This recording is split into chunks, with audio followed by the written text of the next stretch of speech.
am here to teach you science for class 9. So आज हम class 9 का chapter number 5 जिसका नाम है फंडामेंटल यूनिट ऑफ लाइफ, उसको हम स्टार्ट करने वाले हैं. तो हम बेसिकली चैप्टर के नाम को समझने की कोशिश करते हैं. राइट, फंडामेंटल यानी कि बेसिक, एक बेसिक चीज, यूनिट यानी कि एक इकाई जिससे जोड़ के बहुत बड़ी चीजें बनाई जा सकती है, बट छोटी से छोटी जो चीज होती है उसे यूनिट बोलते हैं. राइट, ऑफ लाइफ, किसकी बेसिक यूनिट, किसकी लाइफ की. राइट, हमें लाइफ की बेसिक यूनिट के बारे में पढ़ने वाले हैं. अब हम अगर इस चैप्टर के देखें अंदर से, तो इसमें हमें सबसे पहले पढ़ना होगा सेल के बारे में. Right, cell. तो अब हम बेसिकली इसी को ही समझने की कोशिश करते हैं कि इसको किसने खोजा, कैसे खोजा और क्या क्या होता है. तो राइट, अभी मैं आपको एक चीज पढ़ के सुनाऊंगा, फिर हम उसको एक्सप्लेन करेंगे. तो यहाँ पे लिखा हुआ है, while examine the thin slice of cork. जब एग्जामिन किया जा रहा था एक पतली सी स्लाइस कॉर्क की. कॉर्क एक ऐसा प्रोडक्ट रहता है जो कि ट्री से हमें प्राप्त होता है, ट्री से हमें मिलता है, और इससे एग्जामिन कौन कर रहा था. तो राइट, इस टाइम पे एग्जामिन कर रहे थे सर रॉबर्ट हुक. ये एक साइंटिस्ट का नाम है.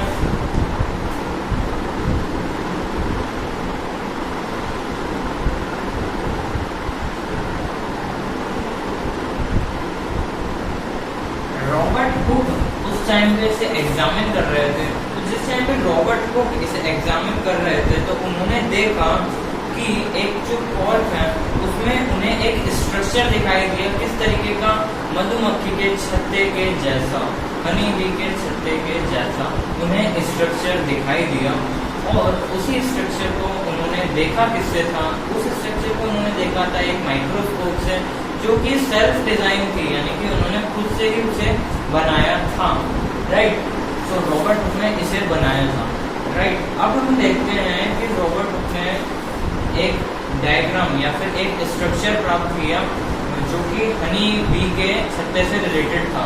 उसको उन्होंने और एग्जामिन किया आगे जाके, और क्या पाया, ओके राइट, कॉर्क एक ऐसा सब्सटेंस होता है जो कि हमें बार्क ऑफ ट्री से मिलता है. ये सब कुछ जो उन्होंने अपनी खोज करी थी उसका टाइम था 1665. राइट, 1665 में उन्होंने अपनी खोज की थी. When hook made this change observation through a self design microscope. जब उन्होंने अपनी सेल्फ डिजाइन माइक्रोस्कोप से इसकी खोज की थी. Robert Hooke name these boxes cells. Robert Hooke ने इन बॉक्सेस को सेल नाम दिया. अब सेल उन्होंने नाम खुद से कैसे दिया, तो सेल का मतलब होता है, सेल एक लैटिन वर्ड है. राइट, सेल एक लैटिन वर्ड है जिसका मतलब होता है a little room. Right, cell का मतलब क्या होता है, एक लैटिन वर्ड है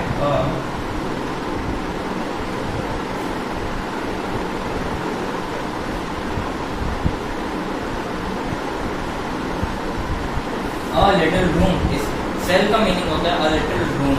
तो एक छोटा सा कमरा, ये एक लैटिन वर्ड है, और इसी का यूज करते हुए, इसी को ही रिलेट करते हुए रॉबर्ट हुक ने इसका नाम रख दिया सेल, जैसे कि आजकल हम सेल के नाम से ही जानते हैं. That was the very first time that sometime have observed these living things appear to constant of separate units. तो पहली बार थी ये जिंदगी में जब किसी ने, ऐसे साइंटिस्ट ने खोज की कि सेपरेट यूनिट्स भी हो सकती है लाइफ की. राइट, एक छोटी से छोटी यूनिट जिसका अपनी लाइफ अलग से भी चलती है. The use of the word cell to describe these units is used till this day in biology. Biology में आज की डेट तक भी इस सेल का यूज, सेल वर्ड का यूज किया जाता है, जो कि आप नॉर्मल सुनते भी हैं. अब हम यहाँ पे सेल को एक्सप्लेन करने की कोशिश करते हैं. एक मिनट रुकिए.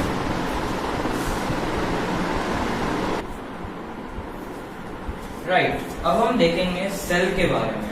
So basically all living forms are composed of microscopic unit that is called cell. Cell क्या होता है, सभी के सभी लाइफ फॉर्म्स जो कि plant, animal amoeba, unicellular, multicellular, जिसमें सारे के सारे लाइफ फॉर्म्स आए, चाहे वो प्लांट हो, चाहे वो एनिमल हो, कोई भी जीव जंतु हो, सभी को मिला के जो भी चीजों से बनते हैं उसको हम बोलते हैं सेल। यहाँ पे एक डेफिनेशन लिखी हुई है जो कि हम एग्जाम्स में बेसिकली यूज करते हैं, ये एग्जाम पॉइंट ऑफ व्यू से है, हम इसे एक बार देखते हैं। Cell, a cell is a basic structure and fundamental unit of life, all life forms. Okay, basically the cell is a basic and structural fundamental unit of life forms, right. ये आपकी एक डेफिनेशन हो जाती है। उसके बाद में हम देखते हैं, right, the study of structure and composition of cell, the study of structure and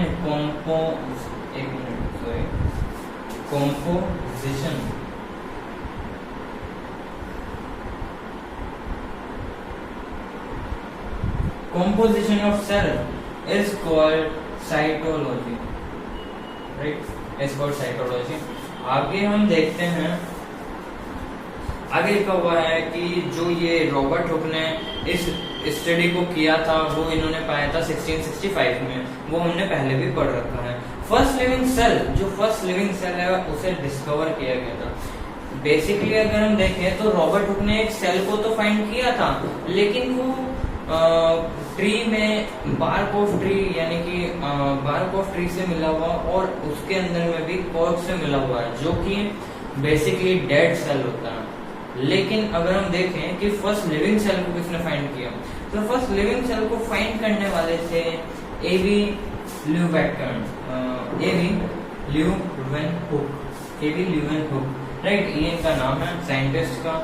आगे अगर हम देखें तो he is called the father of microbiology, इन्हें हम फादर ऑफ माइक्रोबायोलॉजी कहते हैं, राइट। माइक्रोबायोलॉजी का फादर कौन है, एक नंबर में क्वेश्चन आ सकता है, तो ना। आगे अगर हम देखें तो हम पढ़ते हैं, अगर हम अब एग्जाम्पल से लेने की कोशिश करते हैं, so now we are going to talk about onion peel. अब हम ऑनियन पील के बारे में बात करने वाले हैं। The cell of the onion peel will all look the same regardless the size of the onion peel came from। चाहे कोई भी साइज का ऑनियन पील हम ले लें, चाहे किसी भी साइज का ऑनियन पील लें, या वो मोटा हो, छोटा हो, बड़ा हो, कुछ भी हो, लेकिन उसके अंदर की जो साइज है सेल का, राइट, वो सबका सेम ही रहेगा। आपको सारा स्ट्रक्चर अंदर तक का सेम ही दिखने वाला है। आगे हम इसके बारे में देखते हैं।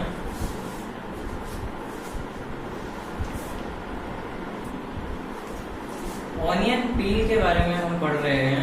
सो बेसिकली यहाँ पे लिखा हुआ है, so now if we see the onion peel from microscope, अगर हम ऑनियन पील को माइक्रोस्कोप से देखते हैं, राइट, अगर हम ऑनियन पील को माइक्रोस्कोप से देखते हैं, so we find that onion bulb of different sizes have similar structure visible under a microscope.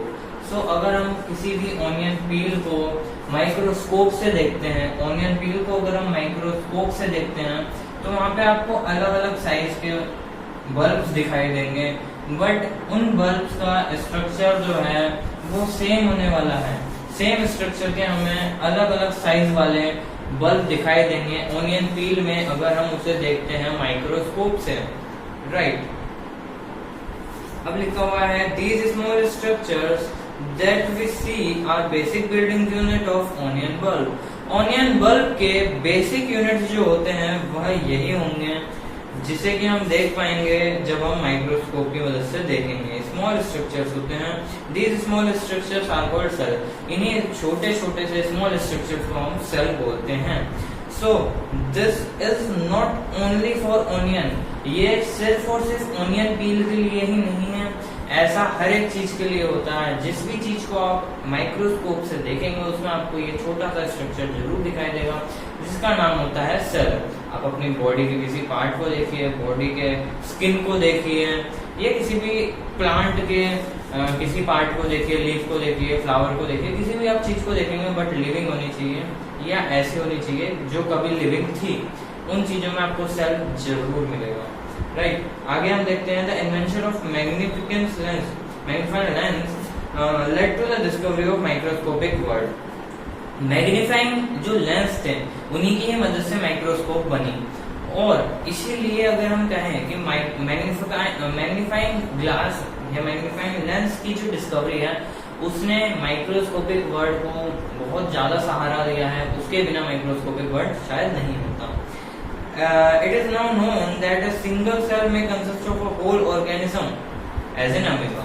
अगर हम देखें कि हमारा जो शरीर है वो लाखों करोड़ों अरबों सेल से मिलकर बना हुआ है, राइट। हमारे शरीर में बहुत सारे सेल्स हैं, ऐसे बहुत सारे ऑर्गेनिजम्स हैं जिसके शरीर में कई सारे सेल्स होते हैं। लेकिन अगर हम सोचें ऐसे किसी ऑर्गेनिज्म के बारे में जो पूरा का पूरा एक ही सेल से मिलकर बना होता है, राइट, जो पूरा का पूरा एक ही सेल से मिलकर बना होता है, तो ऐसे किसी अगर हम स्ट्रक्चर का या फिर ऐसे किसी ऑर्गेनिज्म का अगर हम नाम देखना चाहें तो इसका नाम हमारे सामने आएगा अमीबा। ऐसा एक ही ऑर्गेनिज्म है जो कि बिल्कुल सिंगल सेल से बना हो, सिर्फ एक तो नहीं है लेकिन बहुत सारे ऐसे और भी होते हैं। Amoeba, right. अमीबा जो है वो एक सिंगल सेल से मिलकर बना रहता है, ऐसा ऑर्गेनिज्म है, यानी कि इसके सिंगल सेल में ही सारी की सारी चीजें फिट रहती हैं। इसका इंजेशन, एक्सक्रीशन, डाइजेशन, मूवमेंट, खाना खाना और वगैरह, चलना, सारे अपने आप को सेव करना वगैरह सारी चीजें इसकी एक ही सिंगल सेल ही काम करता है। ऐसे कुछ और भी ऑर्गेनिजम्स होते हैं जैसे कि होते हैं पैरामीशियम, कुछ टाइप के बैक्टीरिया और भी बहुत सारी चीजें, राइट। सो अब हम देखते हैं bacteria. These organisms are called unicellular organism। ऐसा ऑर्गेनिज्म जो कि किसी एक सेल से मिलकर बना हो उसे हम कहते हैं unicellular organism, right. Unicellular, uni का मतलब यहाँ पे होता है सिंगल, यूनि में सिंगल। सो राइट, बेसिकली हमने देखा कि एक सेल से मिलके बनने वाला ऑर्गेनिज्म उसे हम क्या कहते हैं, यूनिसेल्युलर ऑर्गेनिज्म। इसका एग्जांपल क्या होता है, amoeba, paramecium, bacteria, etcetera etcetera, बहुत सारे और भी होते हैं। आगे हम देखें, so basically right, organisms are made by more than one cell. एक से अधिक सेल से मिलके बनने वाले ऑर्गेनिज्म को हम क्या बोलेंगे, इसको हमने बोला है यूनिसेल्युलर। और एक से अधिक सेल से मिलके बनने वाले ऑर्गेनिज्म को हम यहाँ पे बोलने वाले हैं multi cellular organism, right. Multi cellular organism जो कि एक से अधिक सेल से मिलके बने हैं उसे हम बोलते हैं मल्टी सेल्युलर ऑर्गेनिज्म। यहाँ पे आपको दो ही तरीके के ऑर्गेनिज्म मिलते हैं, यूनिसेल्युलर और मल्टी सेल्युलर, राइट। बेसिकली अब हमने इसे क्लियर कर लिया है। आगे देखते हैं, अब हम पढ़ने वाले हैं यूनिसेल्युलर और मल्टीसेल्युलर के बीच में एक डिफरेंस। तो इस कोड को हम क्लियर करते हैं और बढ़ते हैं आगे की तरफ। सो हम अब यूनिसेल्युलर और मल्टीसेल्युलर के बीच में डिफरेंस को देखने वाले हैं, राइट। हमारे यहाँ पे दो चीजें हैं, एक तो है यूनिसेल्युलर ऑर्गेनिजम्स और एक मल्टीसेल्युलर ऑर्गेनिज्म। आगे हम देखते हैं, हम यहाँ पे कैरेक्टरिस्टिक्स के बारे में बात करने वाले हैं, राइट। सो सेल के नंबर कितने होते हैं, एक बेसिक सा क्वेश्चन है जो कि अभी तक हमने आपको एक्सप्लेन कर दिया है, बट हम डिफरेंस में इन सभी पॉइंट्स को लिखने वाले हैं। सो सेल का जो नंबर है, यहाँ पे आपको सिंगल सेल मिलेगा, एक ही सेल मिलेगा, जबकि यहाँ पे आपको लार्ज नंबर ऑफ सेल मिलने वाला है, बहुत सारे सेल से मिलकर ये बनते हैं, जबकि ये होते हैं एक ही सेल से बनने वाला है, राइट। अब हम देखते हैं फंक्शन, स्पेसिफिक फंक्शन क्या होने वाला है यहाँ पे। So all functions are performed by single cell, all functions are performed by single cell. Single, एक ही सेल सारे के सारे फंक्शंस को करने वाला है, राइट। सभी के सभी फंक्शंस, जब एक ही सेल है, फॉर एग्जांपल हम अमीबा को लेके चलते हैं, बड़ा ही ज्यादा आसान रहता है और हमें याद भी रहता है। अमीबा के अंदर में सारे फंक्शंस एक ही तो सेल कर रहा है ना, जिससे वो मिलके बना हुआ है, राइट। अमीबा के अंदर में एक्सक्रीशन, डाइजेशन, इंजेशन और भी बहुत सारी प्रोसेस जितनी भी हैं, सारी की सारी प्रोसेस एक ही सेल कर रहा है। तो all functions are performed by a single cell, right. Different cell perform different functions. Multicellular organisms के पास में बहुत सारे सेल्स होते हैं और उसी वजह से हर एक सेल अलग अलग काम करता है। अगर हम अपनी बॉडी में देखें तो हमारी बॉडी में देखने का काम अलग चीज है, एक अलग ऑर्गन है। खाना पचाने के लिए अलग ऑर्गन है, खाने को खाने के लिए एक अलग चीज है। सारी चीजों के लिए कुछ ना कुछ अलग, सारे कामों के लिए कुछ ना कुछ अलग ऑर्गन्स रहते हैं, और हर एक ऑर्गन में कुछ अलग अलग तरीके के सेल्स लगाए जाते हैं, राइट। अगर हम देखें, हमारा बोन भी सेल से मिलकर बना हुआ है, बाल भी सेल से मिलकर बने हुए हैं, ये स्किन भी सेल से ही मिलकर बनी हुई है, और सब कुछ लगभग सेल से ही मिलकर बना है। अगर हम देखें हमारे आंखों के और हमारे हाथ का, दोनों का सेल अलग अलग है, बालों का भी सेल अलग है, राइट। स्ट्रक्चर, बेसिक स्ट्रक्चर वगैरह वगैरह सब कुछ अलग है, इसमें सेल ही अलग यूज हुए हैं, राइट। इस वजह से तो डिफरेंट सेल है जो कि अलग अलग कामों को करते हैं, अलग अलग जो जगह पे फिट रहते हैं और जिनका अलग अलग काम होता है। डिवीजन ऑफ लेबर, अगला पॉइंट आता है डिवीजन ऑफ लेबर। अब डिवीजन ऑफ लेबर कब होता है? जब आपके पास में लेबर होती है। अगर पूरे घर में आप ही अकेले हैं तो आप किसके साथ में काम को डिवाइड करेंगे? आपको अकेले ही का सारा काम करना होगा, राइट। सो यूनिसेल्युलर में यही होता है कि वो अकेला है, so division of labour is not possible, so इसीलिए नॉट परफॉर्म यहाँ पे लिखा गया है कि डिवीजन ऑफ लेबर हो ही नहीं सकता है। जब बंदा ही अकेला है तो वो डिवाइड किसके साथ में करेगा काम को? Cell specified to perform function. कुछ स्पेसिफिक सेल्स होते हैं जो कि कुछ स्पेसिफिक कामों को करने के लिए फिक्स रहते हैं। डिवीजन ऑफ लेबर ऐसे ही होता है। जैसे कि अगर हम नर्वस सेल के बारे में सोचें तो वो कंट्रोल एंड कोऑर्डिनेशन में काम में आता है, आगे जाके हम पढ़ेंगे वो भी क्या होता है। अगर हम कार्डियक सेल के बारे में बात करें तो वो हार्ट में यूज होता है। अलग अलग जगह का सेल अलग अलग होते हैं जिनका काम भी कुछ अलग अलग ही होता है। उनका स्ट्रक्चर भी उसी प्रकार से बना होता है कि वो इस काम को सही ढंग से कर सके, जो भी उनका स्पेसिफाइड काम रहता है, इसी जगह पे वो फिटेड भी रहते हैं। तो डिवीजन ऑफ लेबर यहाँ पे पॉसिबल है, जबकि यहाँ पे पॉसिबल नहीं है। रिप्रोडक्शन में अगर हम देखें तो involves the same single cell. Unicellular organism same single cell को इन्वॉल्व रहता है। यहाँ पे आपको कोई अदर सेल इन्वॉल्व नहीं मिलेंगे, सेम सिंगल सेल रिप्रोडक्शन का काम कर लेता है। जबकि मल्टीसेलुलर ऑर्गेनिजम्स में अगर हम देखें तो स्पेशलाइज्ड सेल होते हैं जो कि रिप्रोडक्शन में पार्ट लेते हैं। स्पेशलाइज्ड सेल का नाम क्या होता है? Germ cell. जर्म सेल इन सेल का नाम होता है जो कि स्पेशलाइज्ड सेल रहते हैं जो कि रिप्रोडक्शन के लिए काम में आते हैं, राइट। अब हम देखते हैं लाइफ स्पान। लाइफ स्पान क्या होने वाला है इनका? सो बेसिकली यूनिसेल्युलर ऑर्गेनिज्म है, छोटा सा जीव है, सिंगल सेल से बना हुआ है और इसका जीवन भी छोटा ही होता है, शॉर्ट लाइफ स्पान होता है। और मल्टीसेल्युलर ऑर्गेनिज्म जो कि कई सारे सेल से मिलकर बने होते हैं, जैसे ह्यूमन, टर्टल एक्सेट्रा एक्सेट्रा, जो भी आप अपने आसपास में देख पाते हैं लिविंग थिंग्स को, लिविंग बींग्स को, इनका बेसिकली लॉन्ग लाइफ रहती है। आगे हम देखते हैं कुछ एग्जांपल्स में हम देखते हैं यूनिसेल्युलर का example amoeba, paramecium etcetera etcetera. हमारे पास में बैक्टीरिया वगैरह रहते हैं, बहुत सारे रहते हैं। मल्टीसेल्युलर ऑर्गेनिज्म में अपनाया जाता है सारे के सारे प्लांट्स, जितने भी तरीके के प्लांट्स हैं मल्टीसेल्युलर में, जितने भी तरीके के एनिमल्स हैं, एनिमल्स में इंक्लूड होते हैं ह्यूमन भी। इस बात को याद रखिएगा कि एनिमल में ही ह्यूमन भी इंक्लूड हो जाते हैं, क्योंकि ह्यूमन भी लगभग, सो एनिमल प्लस ह्यूमन हम यहाँ पे लिखा है प्लांट्स, और आगे आ जाता है फंजाई, और भी यहाँ पे एक्सेट्रा है, बहुत सारे तरीके की चीजें होती हैं। तो बेसिकली ये था आपका एक टेबल जिसमें हमने डिफरेंशिएट किया है मल्टीसेल्युलर और यूनिसेल्युलर ऑर्गेनिजम्स को। आप इसे नोट कर लीजिए।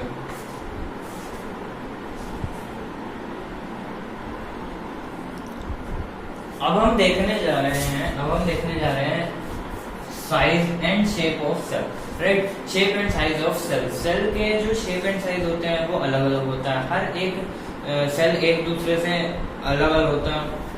अलग अलग सेल के अलग अलग तरीके के शेप होंगे, अलग अलग तरीके के साइजेस होंगे, राइट। देखते हैं now let's talk about the size and shape of the cell. This is based on the specific function they perform. यह जो होता है वो बेस्ड होता है कि क्या फंक्शन वो परफॉर्म करने वाला है, राइट।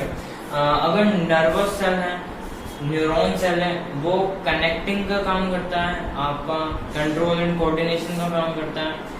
वो जो सेल है उसको कनेक्ट होना जरूरी है, इसी वजह से उसके पीछे डेंड्राइट्स वगैरह होते हैं जो कि आपको उसके स्ट्रक्चर वगैरह में दिख जाएंगे।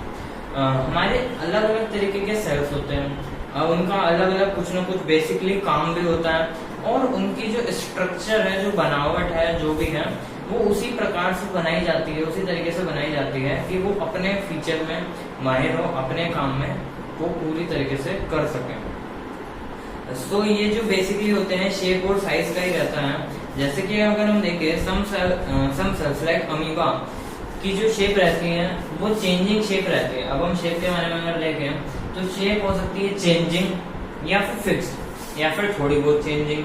अगर हम देखें बिल्कुल चेंजिंग वाले में तो अमीबा एक चेंजिंग शेप वाला सेल है जो कि अपनी शेप को चेंज करता है। चेंज करने की वजह से ही वो खाने को खा पाता है, निकाल पाता है और चल भी पाता है। सारे काम वो अपनी शेप की वजह से ही कर पाता है, लाइक क्योंकि वो अपनी शेप को चेंज कर पाता है। कुछ ऐसे भी ऑर्गेनिजम्स होते हैं जहाँ पे आपको शेप चेंज नहीं होने देते हैं, जो कि बिल्कुल ठोस रहते हैं, राइट। वो सेल्स तो रहते हैं लेकिन बिल्कुल ठोस रहते हैं और अपनी शेप को चेंज नहीं होने देते हैं। कुछ सेल ऐसे होते हैं जो थोड़ा बेंड होने को अलाउ करते हैं बट शेप चेंज नहीं होती है, थोड़ा बेंड होने को अलाउ करते हैं। तो बेसिकली यहाँ पे आपको बहुत सारे तरीके के मिल जाएंगे।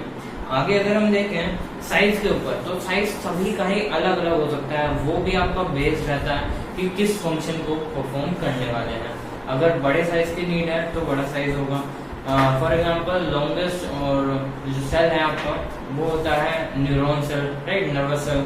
वो लंबा सेल होता है क्योंकि उसका काम ही कनेक्टिंग का है, ताकि एक ही सेल काफी ज्यादा एरिया को कवर कर सके। इस वजह से उसका साइज लंबा है और किसी किसी सेल का साइज छोटा भी रहता है, वगैरह वगैरह बहुत सारे तरीके के सेल्स रहते हैं जिसका अलग अलग काम या अलग अलग साइज रहते हैं, राइट। आगे देखते हैं। एग्जाम्पल में लिखा हुआ है कि नर्वस जो सेल है उसका एक लंबा शेप रहती है जिससे कि वो कनेक्ट कर सके। Now let's talk about multi cellular organisms. अब हम मल्टी सेलुलर ऑर्गेनिजम्स के बारे में थोड़ा पढ़ लेते हैं कि वो क्या होता है।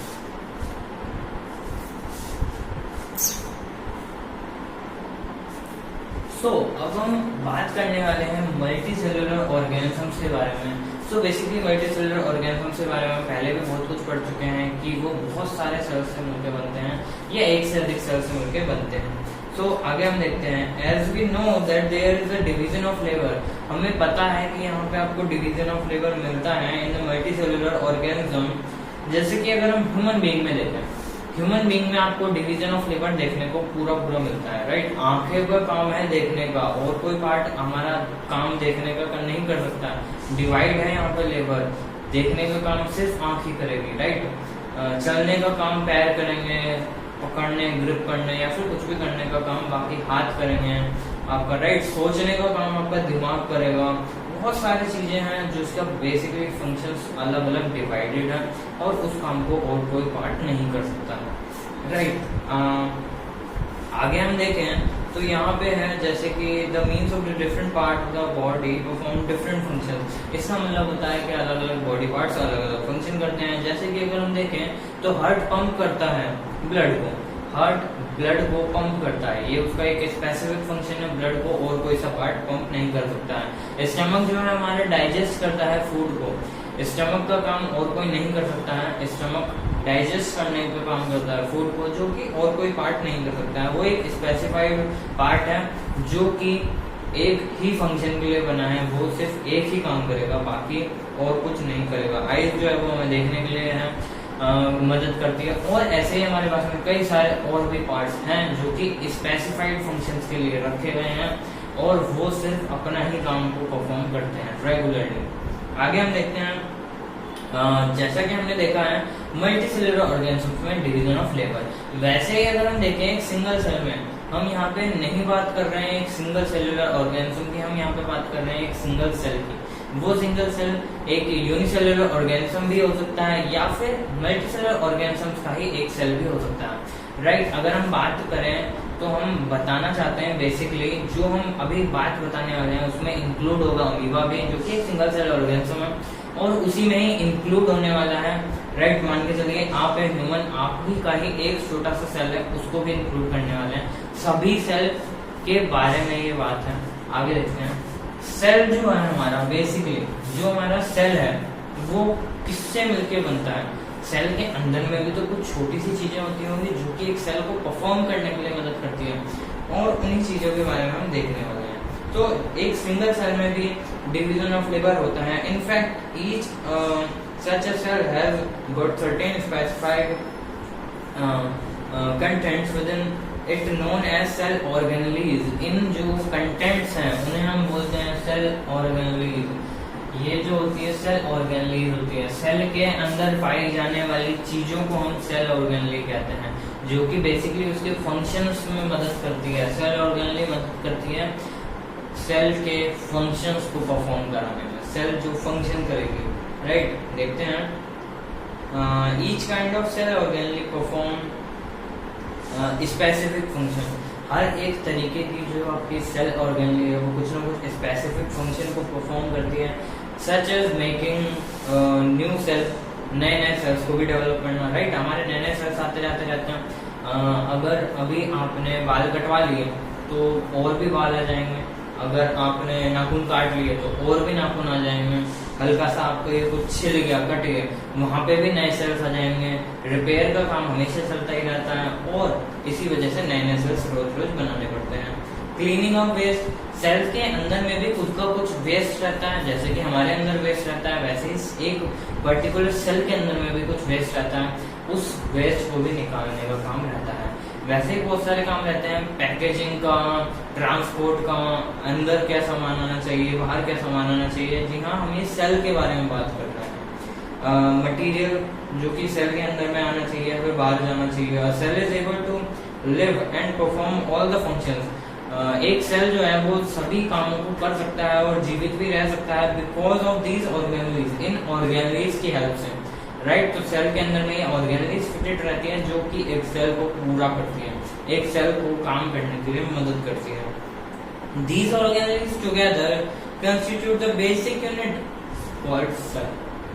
यही जो सेल ऑर्गेनेलीज है, इन सभी का सम जो होता है, इन सभी का जो जोड़ होता है, इन सभी को जो मिला के बनता है वो बनता है एक सेल, जो कि इन सभी कामों को करने में सक्षम होता है, जिसकी मदद से हम बने हुए हैं, जिसकी मदद से सारे के सारे लिविंग बीइंग्स और लिविंग ऑर्गेनिजम्स बने होते हैं. It is interesting that all cells are found in the same organelle. ये जो हमारे लिए बड़ा ही ज्यादा एक इंटरेस्टिंग चीज है कि सबसे छोटी चीज अब तक हमने सेल फाइंड किया था, लेकिन सेल के अंदर में भी छोटी चीजें होती हैं जिसका नाम होता है सेल ऑर्गेनेलीज.